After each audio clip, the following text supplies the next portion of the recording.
Class 12th के अब आखिरी 2 महीने बाकी हैं और सारा साल न कॉलेज में न एकेडमी में सही से तैयारी नहीं कर पाए और टेस्ट और ये दूर की बात है अभी तक सिलेबस भी मुकम्मल नहीं कर पाए। ये बात आप भी जानते हैं, मैं भी जानता हूँ, लेकिन कोई तो ऐसा मेथड होगा ना जिसकी मदद से आप अभी भी वो जो आपका टारगेट है अपने बोर्ड एग्जाम में अच्छे नंबर लेना या फिर 95% से ज़्यादा नंबर लेना ये मुमकिन हो। वो क्या है आओ समझते हैं। अस्सलाम वालेकुम। तो फिर कैसे हैं आप सब लोग? मेरा नाम अब्दुल अहमद है। देखो सबसे पहले इज़ इट स्टिल पॉसिबल, क्या ये अभी भी मुमकिन है? मैं तो क्लास 11 नंबर कम आगे थे, मैंने क्लास 12 में भी बहुत कुछ सोचा था, लेकिन साल ऐसे गुजर गया, तैयारी यहाँ भी नहीं कर पाया और अब तो चंद दिन आखिर के रह गए हैं कि अभी पॉसिबल है। मैं कहता हूँ हाँ ये मुमकिन है। वो कैसे? देखो आप ये क्यों कहते हैं अपने आप को? अगर क्लास 11 में टारगेट था वो नंबर नहीं ले पाए, अब भी नहीं आएंगे, ऐसा तो नहीं होता ना। मैं आपको एग्जांपल देता हूँ, अपनी खुद के तो एग्जांपल। मेरे क्लास 11 में नंबर थे 60%, FSC प्री मेडिकल की बात कर रहा हूँ, लेकिन मैंने अपनी क्लास 12 में फॉलो के रूल को नंबर लेकर दिखाया 95%। वही रूल पर आज की वीडियो है। आप अपनी क्लास 11 की फ़िक्र ना करें, उसे इम्प्रूव कर सकते हैं। मैं खुद उससे बाद इम्प्रूव करके 90% तक लेके आया था, आप इसे इम्प्रूव कर लेंगे। बस याद रखने कुछ सिंपल से रूल जिसे आपने फॉलो करना है। वो क्या? आओ देखते हैं। सबसे पहले आपको ये क्लियर करना पड़ेगा टारगेट आपका क्या है, कितने परसेंटेज लेके दिखाने हैं। याद है ना, एक आपकी यूनिवर्सिटी तो है ड्रीम की, मैंने लेस यूनिवर्सिटी में एडमिशन, पता है ना। अब उसके लिए आपको आपकी क्लास 11-12 में नंबर चाहिए होंगे कुछ, अब वो टारगेट ले लिया है, पीछे की वटना। अब ये कुछ सोचना अब नंबर नहीं आएंगे, फैसला कर ही लिया ना, मेहनत करेंगे, वो नंबर लेके दिखाएंगे। अपने टारगेट को आपने याद रखना है, उससे लिख के रखो किसी न किसी पेज पर जिससे आप हर रोज़ पढ़ते हो, और साथ ही साथ ना चेक कमेंट भी कर देना। टारगेट पहले पता होगा फिर आप मेहनत कर पाएंगे उसके बारे में, ठीक है। और उसके बाद always follow a fix routine. देखो यहाँ पर मैं बात टाइम टेबल ही कर रहा हूँ, लेकिन जो उसका होगा ना प्रैक्टिकल मायने जिसे फॉलो भी कर सकें, वो होती है एक फिक्स रूटीन को फॉलो करना। कोई भी शख्स जो किसी भी फील्ड में इस टाइम कामयाब है ना, वो फिक्स रूटीन को ही फॉलो करता है, वो जो उसने अपने पीक लेवल पर अचीव की थी। आपको स्टार्ट करना पड़ेगा अभी से, टारगेट ले लेना बड़ा, मुझे गोल लेना पड़ेगा। इसके लिए अभी से फॉलो करना पड़ेगा एक फिक्स रूटीन को। डेली का निकाल लो यार, 24 घंटे में बस 7 से 8 घंटे निकाल दो, मुझे दे दो, मैं वो घंटे देता हूँ। आप आज भी अभी से भी अपने नंबर ले सकते हैं, 95% तक ले सकते हैं। और याद रखना हमेशा जो होती है ना मेरी वीडियो, वो उस टॉपिक पर मुकम्मल होती है। मेरी कोशिश ये होती है उस वीडियो के अलावा ना स्टूडेंट को किसी दूसरी वीडियो को देखने की नीड ना पड़े।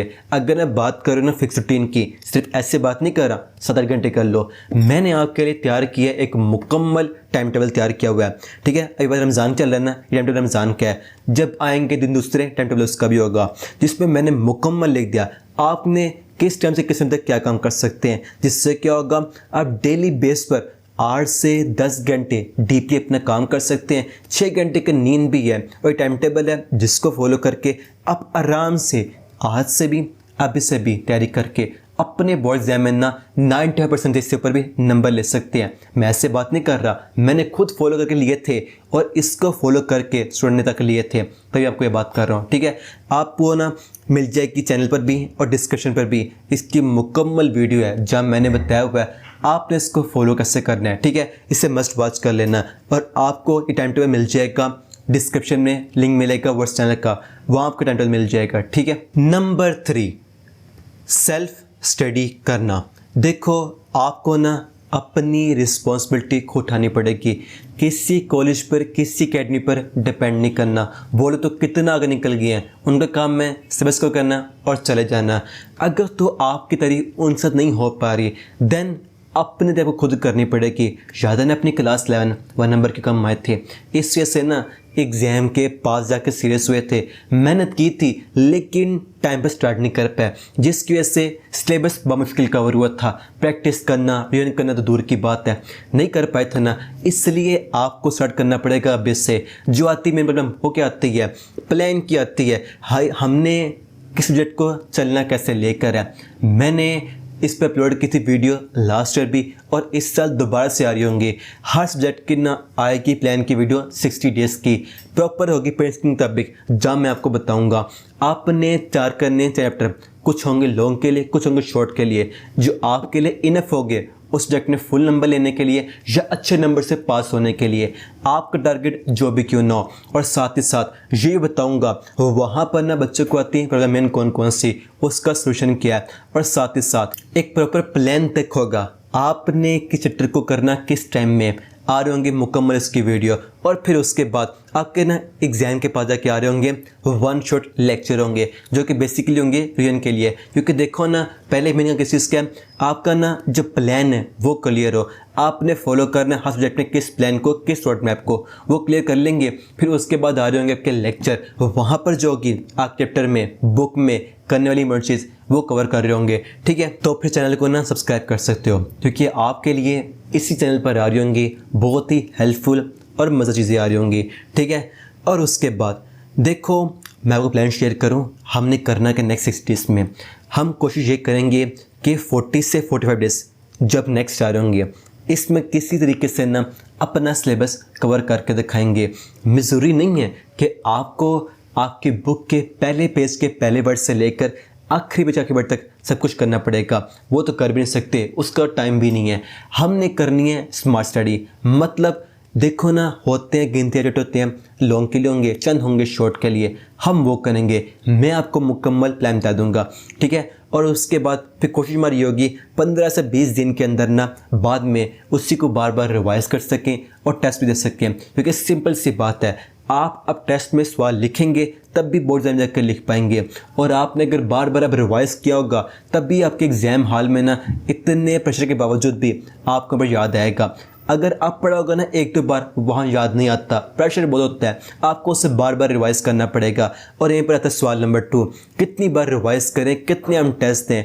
तो देखो यहाँ पर ना मैं आपको दे रहा हूँ एक आइडल नंबर, आपने भी देने ना बोर्ड एग्जाम, इन 2 रिक्वायरमेंट को आपने ना पूरा करना है किसी भी तरीके से। वो क्या कि अपने सिलेबस को ना कम से बार रिवाइज करेंगे 3 से 5 बार। वो कैसे करना है, बड़ी सिंपल सी बात है, आपको जो मेहनत लगी है, टाइम लगेगा, बस पहली बार लगेगा। हमने दिए ना 40-45 दिन ने, तो वहाँ पर सिलेबस को कवर करेंगे इस तरीके से हो जाएगा। फिर उसके बाद जो टाइम आएगा ना, वहाँ पर आप आराम से सिलेबस को रिवाइज भी कर लेंगे 1 से 2 बार, और फिर आप कर लेंगे तीसरी बार अपने बोर्ड एग्जाम से पहले कर लेंगे। इतना बार रिवाइज किया होगा ना, फिर ही आप एग्जाम हॉल में जाकर हर सवाल होगा, आपको भूले कुछ भी नहीं, आपको पता होगा इस सवाल के पूछ रहे हैं उसका जवाब क्या लिखना है। ये कब मुमकिन होता है, जब आप उसे बार बार रिवाइज किया होता है। सिलेबस पढ़ा हर किसी ने होता है, वहाँ पर वही याद रख पाता है जिसने बार बार रिवाइज किया होता है। और नंबर 2 पर आपको ना कम से कम जो होता है ना बोर्ड के FLP आते हैं वो देने पड़ेंगे 5 से 7। किसी के FLP आप ले लें यार, 90% है, उससे पर नंबर ले लें। उसका सिंपल सा मतलब है आपके बोर्ड एग्जाम में ना 95% से ऊपर नंबर आ जाएंगे। ये बात मैं ऐसे नहीं कर रहा, इसको मैंने ना रिसर्च किया था अपने टाइम पर, फिर इसे खुद पे अप्लाई करके इतनी ज़्यादा इंप्रूवमेंट करके दिखाई। और फिर देखो जब से मैं इस टाइम एटेक करियर में आया, अब जो होते हैं बोर्ड प्रोफेशनल होते हैं उनसे बात होती रहती है, और इस चीज़ को वहाँ प्रूव भी किया। आपको कम से कम इतनी बार रिवाइज करना पड़ेगा, कम से कम इतने FLP देने पड़ेंगे, ये आपकी बेसिक रिक्वायरमेंट है। और आखिर पे हमारी हर एक वीडियो की सबसे बेहतरीन चीज़ वो क्या, मेंटोरशिप। हमेशा आपके पास होना चाहिए विनर माइंडसेट। मैं आपको खुद की एग्जांपल देता हूँ तो आपको क्या बताऊँ, जो आपको गाइड कर रहा है, जो आपका मेंटोर है, उसने खुद वो चीज़ें अचीव की हुई हैं और बाकी ने अचीव करवाई, और वो आपको भी अचीव करवाएगा। ये मेरी रिस्पॉन्सिबिलिटी है। मैं आपको एग्जांपल देता हूँ, मैंने भी सब स्टूडेंट की तरह ये ड्रीम रखा था, एक वो अच्छी यूनिवर्सिटी है और वहाँ पर मैंने लेके दिखाना एडमिशन। ठीक है, उसके लिए मुझे अपने बोर्ड एग्जाम में क्लास 11 में 12 में ये नंबर लेने पड़ेंगे। तय नहीं कर पाए, क्लास नहीं कर पाते, सारा साल ऐसे वेस्ट हो गया। एग्ज़ाम के पास जाकर चंद महीने रह गए, ना फ़ायदा अकेडमी से हुआ ना कॉलेज से हुआ। अब फैसला किया मेरी रिस्पॉन्सिबिलिटी है, मैंने अगर टारगेट बढ़ रखा है ना, मेहनत करनी पड़ेगी। सेल्फ स्टडी की और किसी तरीके से ना सिलेबस को कवर किया, कोई गाइड करना नहीं था, पूरी बुक तैयार करनी पड़े, किसी ने बताया नहीं था, लेकिन मैं आपको मुकम्मल बताऊंगा। फिर ना एग्ज़ाम से 3 दिन पहले की बात है, मुझे मेरे दोस्त का फ़ोन आया। मेरे दोस्त कोई ऐसे नहीं थे, मतलब दोस्त रखते कि उनको था जो खुद पढ़ाई में अच्छे थे। ये वही था जिसने ना मैट्रिक में मेरे साथ पोजीशन ली थी बोर्ड के एग्ज़ाम में। अब मुझे उसका फ़ोन है, 2 दिन पहले की बात है, कि तैयारी हो गया? मैंने कहा हाँ कर रहा हूँ। कितने नंबर आ जाएंगे? फुल नंबर लेके दिखाने हैं। उसने कहा सोच लो, 2 दिन बाकी हैं। मैंने कहा फैसला कर ही लिया ना, तो मेहनत करेंगे और लेके दिखाएंगे। फिर क्या हुआ, एग्ज़ाम हॉल में ना आते टाइम में सारे बच्चे उठ के, मैं अकेला मौजूद था और आखिरी मिनट तक अपने पेपर को लिख रहा था। मेरे दोस्त क्लास के दरवाजे पे बैठे आवाज़ दे रहे मुझे कि आ जाओ क्राइम हो गया। लेकिन मैंने कहा नहीं, मैं आखिरी अंत तक लड़ता रहूँगा और मेहनत की। वहाँ पर ना मुझे ना एक बिगेस्ट मिस्टेक है उसका मुझे अंदाज़ा हुआ जो मैंने उस साल की थी। फिर क्या हुआ, जब 11 का रिज़ल्ट आया और मेरी आधी से ज़्यादा क्लास थी वो फेल थी, लेकिन मैंने फिर भी लेके दिखाया 60%। अब मैंने मिस्टेक देखी थी, वो क्या, अपनी क्लास 11 में मैंने एक पेपर भी लिख के नहीं देखा। जब मैंने पहले कभी नहीं लिखा तो अब मैं कैसे एग्ज़ाम हॉल में लिख के दिखा दूंगा। फिर क्लास 12 में उसी चीज़ से मैंने मेहनत की। टेस्ट कोई भी क्यों न था, आता है नहीं आता, ब्यूटी केस में नहीं आते थे, फिर भी उसको लिखा, आखिरी घंटे बैठ के इसके लिखा। फिर क्या हुआ, जो मैंने आपको बताया, क्लास में कितने नंबर है, 95% उसके पास नंबर है। अब जो भी टिप्स होंगे, रूल्स होते हैं, जो गलती से बचना होता है, मुझे पता है और मैं आपको बताऊंगा, गाइड करूंगा। इसलिए जो मैं बताऊं, जितना बताऊं, जैसे बताऊं, आपने उससे ना मस्ट फॉलो करना है। फिर ये देखना आपकी क्लास 12 की जर्नी ना बहुत ही यादगार और मज़ेदार हो जाएगी। और आखिर में मैं आपसे भी वही कमेंट लिखवाऊंगा जो कि मैं पहले स्टूडेंट से लिखवाता हूँ, वो क्या, हमेशा याद रखना, this exam will be the best exam of my life. चाहे जितनी मर्जी हो, मैं आखिरी अंदर लड़ता रहूँगा। इससे आपने ना कमेंट लाजमी करना है ताकि आपको याद रहे आपने कमिटमेंट की थी, इससे आप फॉलो करना पड़ेगा। मुझे यकीन है आपकी इस वजह से हेल्प हुई होगी। अगर तो हेल्प हुई है ना, इससे अपने दोस्तों को ना मस्ट शेयर करना। मिलते हैं नेक्स्ट वीडियो में, तब तक के लिए फ़ी अमान अल्लाह।